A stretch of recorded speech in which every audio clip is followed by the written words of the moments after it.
D'habitude, je déteste parler, mais pour une fois, je vais faire une exception. Beaucoup de gens pensent que l'alcoolémie est une maladie d'adulte, comme s'il fallait avoir 40 ans minimum pour être alcoolique. C'est complètement con, t'attends pas 40 ans avant de boire ta première bière. Bah non, tu commences vers tes 15 ans comme tout le monde. Enfin bref. Souvent, on fait l'objet des clichés, comme par exemple le fait d'être seul dans un bar à dépenser tout son argent et à se battre dès que l'occasion se présente. Mais le pire avec ces clichés, c'est que souvent ils sont réalistes. Trop réalistes. Du coup, tu réfléchis différemment, t'essayes de préserver ton image, donc tu te retrouves à boire tout seul chez toi. Comme ça, tu fais des économies, t'évites d'aller en cours avec un œil au beurre noir, et au moins, si t'arrives plus à te lever, rien t'empêche de dormir par terre. C'est ce que j'appelle le masque. On en a tous un. La journée, tu peux être un génie, playboy, philanthrope, milliardaire.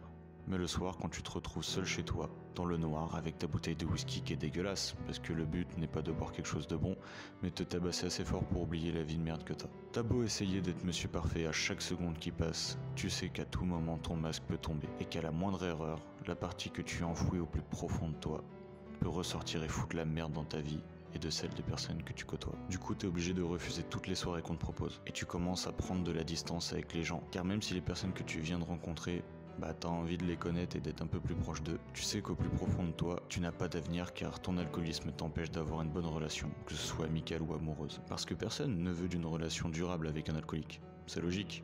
La peur d'être frappé, insulté ou même tué. Sauf que toi, t'as besoin de te sentir aimé. Donc tu vas dans des endroits peu fréquentables, avec des gens qui sont tout aussi perdus que toi. Sur le moment, tu te dis que tu vas trouver du réconfort avec ces personnes. Mais le lendemain, quand tu te réveilles, dans ton vomi, avec une fille que tu connais pas, t'essayes de te rappeler la soirée. Pour savoir si tu vas être papa ou si potentiellement t'as le sida. Bilan, tu dois rentrer chez toi pratiquement nu parce que t'as pas réussi à retrouver tes vêtements. Tu te fais juger par tous les passants dans la rue. T'as sûrement une maladie sexuellement transmissible.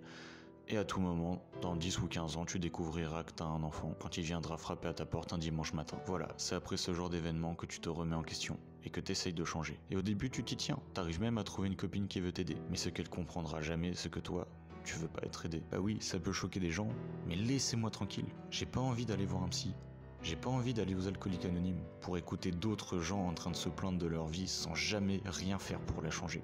Ou encore essayer vos pseudo-thérapies sur l'addiction, avec des médicaments qui t'empêchent d'être addict à l'alcool, mais qui te rendent dépendant à ces mêmes médicaments qui sont censés t'aider. Tu le voulais mon témoignage, maintenant tu l'as. J'ai pas de solution à donner, parce que tout simplement j'en ai pas. Donc vas-y, fais tout ce que tu peux pour arrêter, jusqu'à ce que tu replonges. Mais au moins, contrairement à d'autres, toi tu auras essayé. Et si jamais tu y arrives, tu donneras de l'espoir à tous les autres. Je ne vous ai pas dit comment faire pour arrêter d'être alcoolique. Mais je vous ai montré la vie qui se cache derrière chaque personne qui souffre de cette maladie. Si au lieu de se juger, on s'écoutait, ça sauverait sûrement quelques vies.